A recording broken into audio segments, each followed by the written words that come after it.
Hello and welcome to this episode of Happy Baking. In this episode, I'm going to be talking about all things apple pie. Apple pie is such a classic, quintessential example of why fruit pies are so wonderful. But it's so popular, I get a ton of questions about it. Apple pies are really simple at the core. But there are a lot of ways that apple pies can give you a little bit of trouble or places where things could go awry.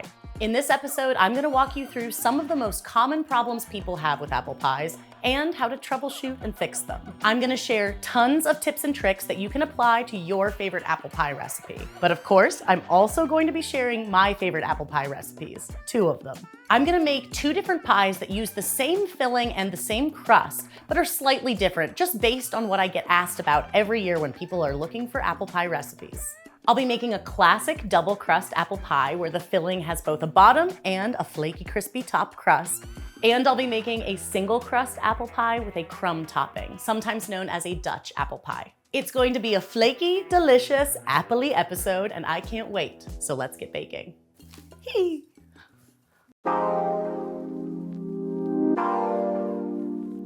Let's talk about what kind of apples make the best apple pie and why. One of the reasons that apples bake into such an amazing pie is they have a lot of great traits for fruit pie baking. But some apples work better than others for pie baking. Here are the traits that I look for in a good pie apple. I'm looking for a good combination of sweetness and tartness. I want a firm flesh that softens a little when it's baked but still retains some of its texture and doesn't turn to mush. I also really want an apple that has a lot of juiciness to help make kind of a nice sauce in the filling. Now there are so many varieties of apples, and there are a lot of apples that technically fit the bill. But of course, I have my favorite. For several years, I lived in the Hudson Valley in New York, and I spent my falls getting all different kinds of apples, and I had so much fun testing the different varieties.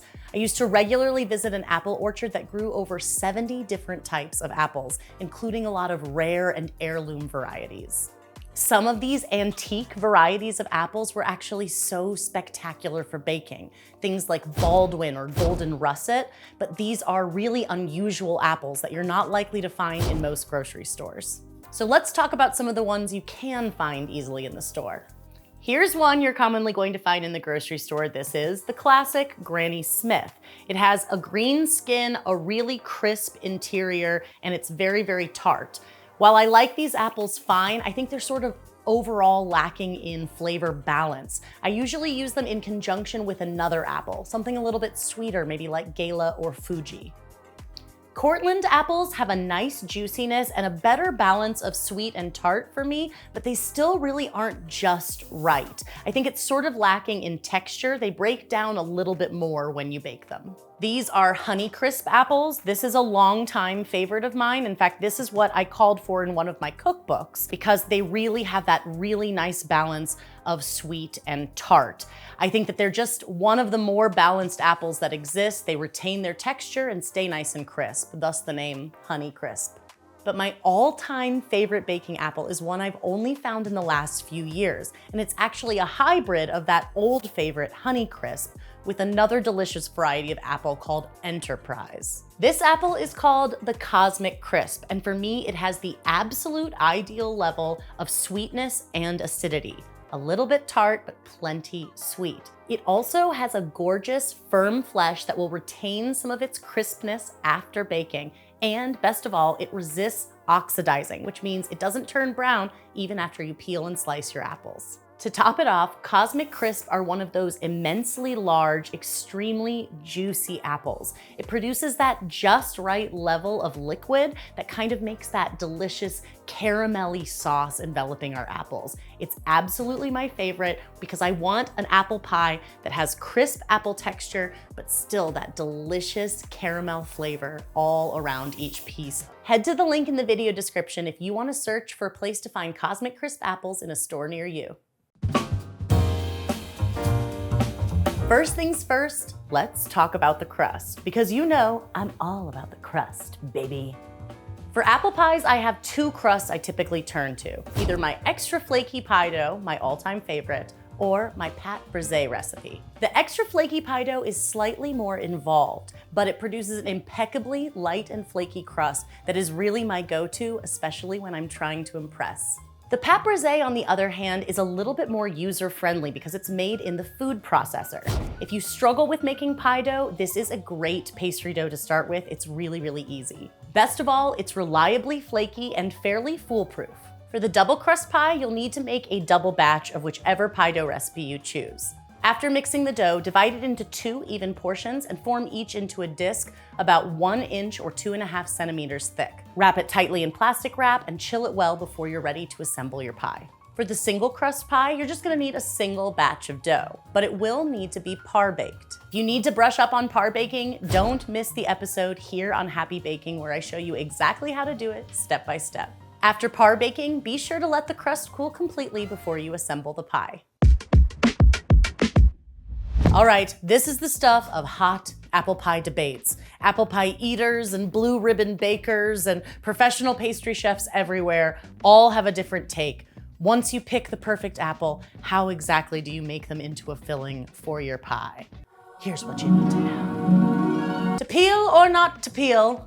That is the question. And actually, if you've been following me for a while, you know that I don't always peel my fruit when making pies. I typically never peel fruits like peaches or stone fruit, and I've even been known to leave the skin on apples in certain preparations, like if I'm slicing them thinly or if I'm pureeing them into more of an apple buttery kind of filling. However, for a classic apple pie, I think it is nice to peel them. It gives you that just right texture where you don't have any chewiness, you just have a little bit of that crispness from the apples enveloped in that delicious sauce. I also think that peeled apples pair especially well with a flaky, buttery pastry crust. In the end, just know that it is possible to make apple pie filling with or without skins. Just remember that leaving the skins on may mean that there are parts of your filling that are a little more chewy or tough.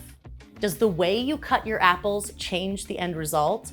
In my opinion, it's more of a personal preference, but there are some pros and cons to different slice and dice shapes. Let's take the guesswork out of it by showing you some different fillings side by side.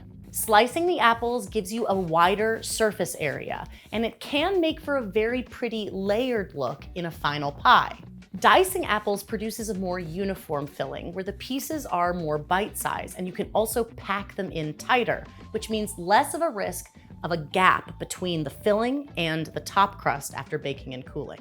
Whether you're choosing to slice or dice, I think the size is one of the most important things. I think it's pretty important that the apple be forkable and bite-sized. We don't really want to struggle or have pieces kind of glopping off when we try to take a piece of pie. For sliced apples, this means I'd like them to be thin enough that I could get a few slices in a bite after they've softened during cooking. For diced apples, I prefer more of a medium dice, around a 1/2 inch or 1 centimeter. This is really not the time you need perfect knife skills. It's okay for there to be some variance in the size of your apples. Some apples that are smaller may break down a little bit more and soften. Some that are bigger may retain a little bit more crispness. To me, that actually is wonderful in an apple pie filling to have a little bit of that variance. And that's just one of the many advantages of pre-cooking your filling. So let's talk about that next. Before I tell you exactly why I love pre-cooking so much, I just want to get my filling started because this will take a second. I've melted some butter and I'm actually going to take it so far as to brown it. That's going to give a really nutty, delicious flavor as a base for our apple pie filling. Okay, so while that butter browns, I'll tell you exactly why I love pre-cooking. The most important thing is it gives you the most control. While I want fruit pies to be juicy, I also am a firm believer that all pies should be able to hold a slice. If it's juicy and runny all over the place, that isn't a great pie to me. I really want it to have that crispy, crunchy crust and then that nice juicy filling at just right level inside. When you use raw fruit, the sugar starts to pull the moisture out of the fruit inside the pie. That means that juiciness level is just incredibly unpredictable. It's macerating while it's baking. It's just really, really tough to do. But by cooking the fruit ahead of time, you start to pull some of that moisture out. You can reduce it a little bit if the fruit is really, really juicy, and you can also control the thickening by cooking it a little longer if needed. I still have some advice to share if you insist on using raw apples. Stay tuned. I'm tired of pretending that I don't prefer this method. I absolutely do. It gives you all of that control and the end product just can't be beat. Pre-cooking also allows you to activate the thickener before even baking the pie. Whatever kind of starch base you're using to thicken your filling, cornstarch or flour, tapioca starch, these things need to come to an actual boil at some point in the baking process to fully activate that thickener and help thicken that juicy sauce. By doing this in a pot before baking, you have the most control over the final bake time of the pie. While the pie is baking, the filling will continue to reduce and thicken, but you've given it a head start. All of this helps to achieve an ideal set, good sliceability, and best of all, avoiding those dreaded soggy bottoms. I use one special ingredient in my apple pie filling that's important to talk about before we keep cooking the filling. It is boiled cider. This is actually a favorite ingredient of mine to just always keep stocked in my kitchen, but especially when I am making any kind of apple baked good. And the great thing is this is something you can buy, but it's also something you can make yourself by just reducing apple cider that you buy at the store or at your favorite apple orchard. I've got instructions on how to do it included in the recipes. So check it out if you want to make it. And best of all, if you don't have time for this or you're not want to be bothered, it is an optional ingredient, but it really boosts the juicy apple flavor. Our butter is looking really nice and browned. I can see little brown bits in it and it smells nice and nutty. I just love the way that smells. So now I'm gonna add the apples into the pot as well. As I mentioned earlier, I really like using diced apples. I like that size. I think it's really easy to eat and I really like how they pack into the pie crust. I'm just giving the apples a quick stir to make sure they're nice and coated in that brown butter, and then I'm going to add some brown sugar. I really like to use dark brown sugar in my apple pie filling because it just has more intensity of those caramelly molassesy notes. But if you only have light brown sugar, it works great too. And I'm also going to add that boiled cider if you're using it. If not, it's okay to just skip it. I mean, once you taste it, you'll agree it's not okay to just skip it. You're gonna love it, trust me. But don't let it slow you down or stop you from making apple pie. I'm also gonna add a little bit of lemon juice just to help balance that tart, sweet flavor. I'm gonna cook this over medium heat, stirring occasionally until that sugar dissolves and the apples start to release some of their juices. This will take about 4 to 5 minutes. Okay, this is looking really good. The apples have released a lot of liquid. They're kind of starting to soften. I'm gonna go ahead and stir in the different spices in this recipe and the salt and just cook it for about 2 minutes more. I like to use some cinnamon, ginger, a little bit of freshly grated nutmeg, and then the salt. I'll stir it until it's nice and combined and then cook it for about 2 minutes more. We have almost all the ingredients added. Now we really just need to thicken our pie filling. I've got a little mixing bowl here and a whisk. I'm gonna whisk 2 ingredients together, some all-purpose flour and some granulated sugar. I've talked about this on Happy Baking before. I really like to use granulated sugar whenever I'm adding a starch to my pie filling. The granules of the sugar help to break up the starch if there's any clumps. And once it hits the hot filling, because the sugar is prone to dissolving, it just sort of helps it disperse more evenly with less chance of it clumping up. I also really like to use flour as my thickener of choice when I'm making apple pie filling. I just like it a little bit more than cornstarch or tapioca starch. These have a tendency to make sort of a clear, jelly-like sauce, but I like how all-purpose flour makes it more opaque, more caramelly. It really clings to the apples. So it's sort of a personal preference, but it has to do with both the look and the texture. You know, we're really using the brown sugar here for flavor, and this is just that last little bit of sweetener to balance out the pie filling, but also to help us add that starch. So I'm just gonna sprinkle it evenly over the surface and then mix it in really well to combine. We'll cook it until it visibly thickens. I wanna see some bubbles once I add the thickener to really show that it's been activated, and I want it to be thick enough to really coat my spatula. I'm still cooking over sort of a medium heat. Now that it's all combined, I'm gonna cook, stirring constantly until it noticeably thickens, about 2 to 3 minutes.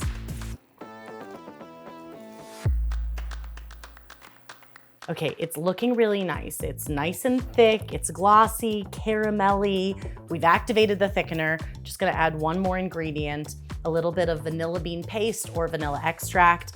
Adding it at the end when you're cooking something like this helps to retain more of that vanilla-y flavor without risk of cooking it off. Before we can assemble a pie with this filling, it does need to cool completely, but I like to point this out because this is something you can do in advance of assembling and baking your pie, so it's a great way to break up the process. And if you wanna help it cool down faster, if you're wanting to get that pie in the oven, you know, the same day, you can enlist the help of a baking sheet. I've got one here. I'm just gonna pour the pie filling onto the baking sheet and spread it into an even layer. That increased surface area is really gonna help it cool down a lot faster. I'm just gonna cool this filling down to room temperature, but if you do wanna make it in advance, you can store it in the refrigerator for up to 2 days. Let's get started on assembling these pies. Now remember, single and double crust pies are assembled sort of differently, but I did an entire episode about that here on Happy Baking, so be sure to check it out. First up, let's talk about the double crust pie, which is the slightly more time-consuming and advanced pie. On a lightly floured surface, roll out the pie dough to about 1/4 inch or 6 millimeters thick. Use a rolling pin to gently transfer the crust, unfurling it into the pie plate. Pour your cooled pie filling into the pan. The idea here is to eliminate the air pockets as much as possible. This way, as the fruit continues to soften and shrink during baking, it has less room to collapse away from the top crust. Next, on a lightly floured surface, roll out your second piece of dough, again to about 1/4 inch thick or 6 millimeters thick. Use your rolling pin to transfer that second piece of dough to the top of the pie, covering the filling. Then use your fingers to press the top crust and bottom crust together all the way around that outside edge. Use scissors to trim away the excess dough from the outside edge. You want to have about 1/2 inch or 1 centimeter of excess all the way around that outside edge. Be sure to really press the two doughs together completely. You're helping both to adhere the two crusts together and thin out the crust. Tuck the excess dough under itself all the way around the outer edge of the pie. The idea is to completely encase the bottom crust with the top crust. This also doubles up that crust at the edges, which is ideal for crimping and gives us an extra flaky layers right at the edge. Crimp the edges of your pie as desired and then transfer it to the refrigerator to chill for 1 hour. Now let's talk about that single crust Dutch apple pie. Single crust pies are a little bit easier and less time consuming both to assemble and to bake. The streusel topping that we're gonna put over the filling can actually even help to absorb excess moisture. It's both delicious and can help control the overall juiciness. Even though single crust pies do require par baking, you spend way less time working on the crust portion overall. So if crust intimidates you, this is the way to go. Pour the cooled pie filling into the cooled par-baked crust. Cool is the name of the game. Don't be putting hot pie filling into a hot pie crust. That's a recipe for SOG, friends! Remember, use the back of your spatula or a spoon to really help pack that filling in and eliminate air pockets. Next, we'll make the streusel. This is my go-to streusel topping. It's delicious. I use it pretty much anytime I want to make a crumb pie. In a medium bowl, stir all the dry ingredients together to combine. Then add the butter and work it with your hands or with a pastry cutter until the butter is completely incorporated and the mixture forms moistened clumps. Sprinkle the streusel topping evenly over the surface of the pie. This pie is delicious exactly like this, but sometimes when it's a special occasion, I like to add one more ingredient for a little texture and extra sweetness. Just a sprinkling of turbinado or coarse sanding sugar over the surface of the streusel. Note that this is 100% optional and just when you're feeling a little extra. Let's talk about the intricacies of baking your apple pies. Where you bake your pie in your oven matters. Typically when I'm baking pies, I place my oven racks in the upper and lower thirds of the oven. I like to start my pies towards the bottom of the oven. That really helps to drive a lot of heat to the bottom crust and helps it to set better during baking. Then, if I need to, I move the pie to the upper shelf a little bit later to help encourage more even browning. For the double crust pie, you're gonna wanna preheat your oven to 400 degrees Fahrenheit or 200 degrees Celsius.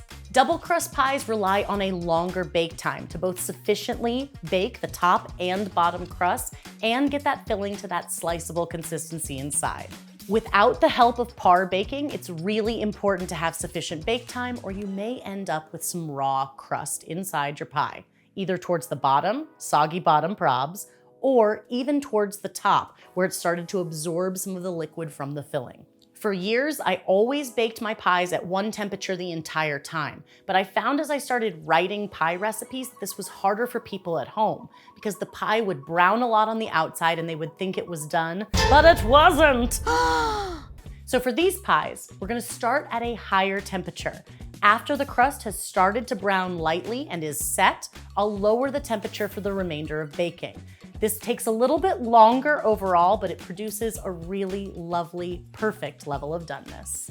I like to finish my double crust pies with a brush of egg wash. I focus on brushing the egg wash only over the center of the top crust because the edges tend to brown plenty on their own.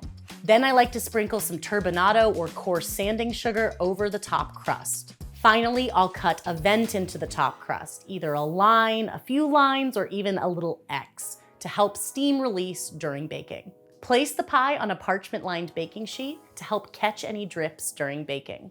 Transfer the pie to the oven to the lower oven rack. Bake for 30 minutes until the crust appears set and is just barely starting to brown.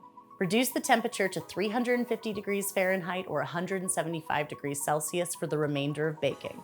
Bake until the crust is deeply golden brown all over the surface and steam is visibly coming out of those vents in the center. Ideally, you even want to see some of that filling bubbling up in the center. It's going to take about 65 to 75 minutes more.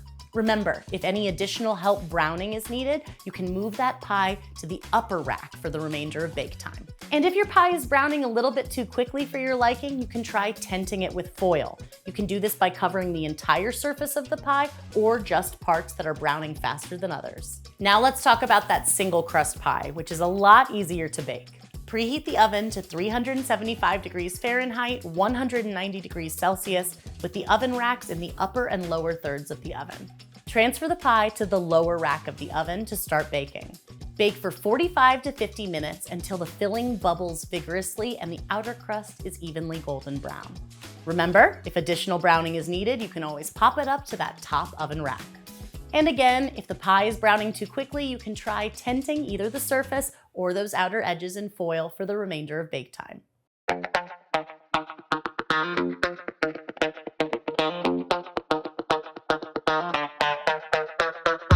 So this first one I cut into is made with raw sliced apples. The pie is sturdy and flaky and the crust appears to be done, but as soon as I cut into it, it has collapsed. And part of that is that gap between the top crust and the filling. And it's also juicy enough that it is pouring out. It's close, it would almost hold a slice. So this is kind of the difference between the raw. The other difference is that when I go to bite this apple, it still has some texture, but it's not what I'm looking for in an apple pie texture. It's still a little on the crunchy side for me, actually, even with that extremely long bake time. All of these pies were baked the exact same amount of time. The only difference is raw apples or pre-cooked filling, sliced apples versus diced apples. So here is our sliced raw apple. And isn't she a beauty? Okay, this one is also raw apples, but they are diced. Ah. Ooh, yeah. So again, sturdy, but it's still kind of got the potential for sog and that huge gap between the top and where the filling begins. This is sort of the primary risk of using raw apples. It is also more difficult to determine doneness, but the biggest thing is that gap. Still tasty pie. Probably your family's not gonna, say, don't let me have any of that pie, but wait till we slice into these other ones. I think you're gonna see what I mean. So this pie doesn't wanna come out. Some of the apple filling bubbled over right here. and it's making it stick to the bottom just a little bit. There's nothing inedible about this pie. There's nothing really wrong with it. I would classify this as a more minor pie mistake that will still be perfectly edible, but I know it can be frustrating if you're trying to pass the Sturdy Pie Challenge and something like this happens, so it's worth pointing it out. It happens to all of us, especially when we're baking like 6 pies at once. Even though this pie's stuck in the pan a bit, you can still see what I'm talking about. By pre-cooking this filling, I was able to layer the apples in a way where they are right up to the top of the crust. I could really press them in because we've already reduced some of that moisture. In addition, it's holding the slice a bit better. It's still juicy enough to feel like it's got a sauce. We see some juice coming out, but it's not running, it's not losing its structure, it's not falling over. And this is still sliced. This is not as much my favorite. We've got that increased surface area, but it's still a very nice pie because we pre-cooked the filling. This is the diced apple pie pre-cooked filling. And as you can see, again, no gap between the top crust and where the filling begins. It's packed right in there. It's holding that slice really well, but it still looks juicy and delicious. Love to see it.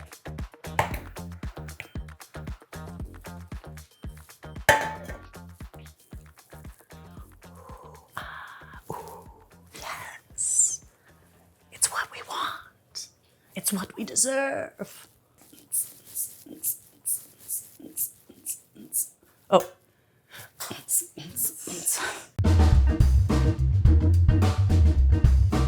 Here is another hotly debated topic, serving the pie. You've made this beautiful creation, and now how do you get it from the oven to the table? In my opinion, fruit pies need to cool completely before you slice into them. Now I know this is hard, especially for those of us that really like a warm slice of apple pie, but it really is worth it because if you try to slice into a hot pie, it can be very difficult for it to hold a slice, even if you've done everything properly, even if you've pre-cooked your filling, even if you baked it sufficiently. While it's hot, that liquid is going to be soupier. So what we want to do is we want to let it cool completely, and then it's going to hold a nice, beautiful slice. And remember, double crust pies take a lot longer to cool than you think. There is a lot of heat trapped inside because it's completely encased. So be sure to allow plenty of time for it to cool. If you love serving a pie like this warm, it is still possible. What you're gonna wanna do is after it's cooled completely, you wanna tent it with foil because we don't want any additional browning to happen. That pie is already perfect. We'll tent it with foil and we'll put it into the oven. Once the pie is in the oven, I turn it on to 375 degrees Fahrenheit or 190 degrees Celsius. The idea is that the pie starts to warm up as the oven preheats. And then once you hear that preheat bell ding, you're just gonna leave it in for a little bit longer. For the double crust pie, we'll leave it in the oven for about 15 minutes. And for the single crust pie, we'll leave it in for about 10 minutes. This should be enough to get that pie just warm enough that it's perfect when you serve it. A few other things to consider when you're serving apple pie. This Dutch apple pie or crumb-topped pie is great with a dusting of powdered sugar. It just gives it a little bit of a pop. It kind of highlights that cool, craggy texture of the top. But as I mentioned before, there's already plenty of sweetness going on here, so I think I'm gonna skip it today. And of course, apple pie is especially great with some kind of topping like ice cream or whipped cream. That cool creaminess is so delicious paired, especially with that warm apple pie. But I wanna share my absolute favorite way to top an apple pie, which is my whipped cream sauce. Yes, I said sauce. This sauce is basically just super softly whipped cream. I think it has sort of the perfect viscosity to coat every single bite. So you always get a little bit, but it doesn't get as light and airy as whipped cream. It's more like the texture of melted vanilla ice cream.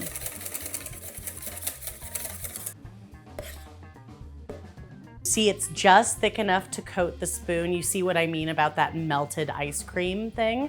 And it just has this like perfect texture for coating, and it's gonna give us that like cold contrast with the warm apple pie. Absolutely delicious. This is something that you can make ahead and keep in the fridge, or because you don't have to whip it for very long, you can always make it right before serving. More whipped cream sauce, more whipped cream sauce. The last thing I want to talk about is some of the make-ahead possibilities with pie, because I think that pie can be kind of a stressful baking project for a lot of people. It takes a lot of time, but if you do it right, your patience is rewarded. So I think it's worth pointing out that you can break up this process over several days, which I think is especially handy when you're trying to make pie along with a big celebratory meal. Because it's best for pie to cool completely and it's possible to refresh it, it is absolutely okay to make your pies a full day before you want to serve them. Pie dough can be made up to 3 days ahead or frozen for up to 3 months. Store pie dough wrapped tightly in plastic wrap, and be sure to thaw frozen pie dough before using. The apple filling can be made up to 2 days ahead and stored in an airtight container in the refrigerator. The assembled pie can be held in the refrigerator for up to 24 hours before baking. And the baked pie can be held at room temperature for up to 24 hours. Loosely cover the surface of the pie after cooling completely. The further ahead you make your pie, the more I recommend that tip of refreshing.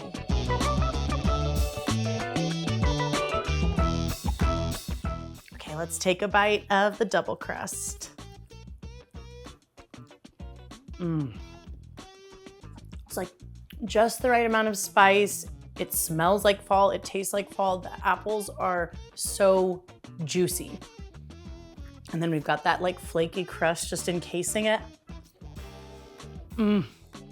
I can't give the double crust all the love. I gotta try our crumb topping too. That crumble topping with the apples, it's just, the apples are so sweet and juicy. And then you get that like little crumbly texture, and then we still have our flaky friend, the base crust. And see, this is why I like to use that Cosmic Crisp. We've got a little bit of juiciness, so sweet. Like even when you bite into the apple, it's like the apple is still juicy, even though we've been baking it for so long. It's just perfectly balanced.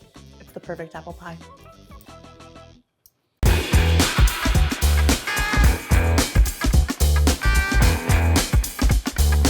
Thank you so much for joining me for this especially apple-y episode of Happy Baking. As always, the recipes I made in this episode are linked in the video description below. If this episode inspires you to get baking, please let me know in the comments or use #HappyBaking on social media. I love to see what you're making in your kitchens. Thank you so much to our Dreamboat apple growing sponsors, Cosmic Crisp, for making this episode pie-sable. And until next time, wishing you lots of happy baking. I'm gonna eat more pie.